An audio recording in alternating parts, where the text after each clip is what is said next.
How to reset CIBC password on mobile. So first of all, launch CIBC Banking app on your mobile devices.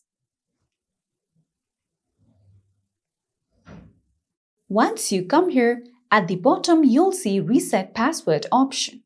Tap on it. Now once you come here, scroll down below, and if you have a physical card with you, enter the 16 digits card number here. Enter the card expiry date, then enter phone number type, and then enter phone number on file in this field. So this is the first step. Now, in second and third step, you might have to verify your account through a code that you will receive through a message or call.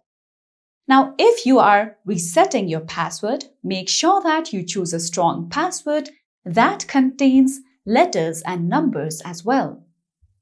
So that's it for today's video, and at last, don't forget to subscribe to our YouTube channel.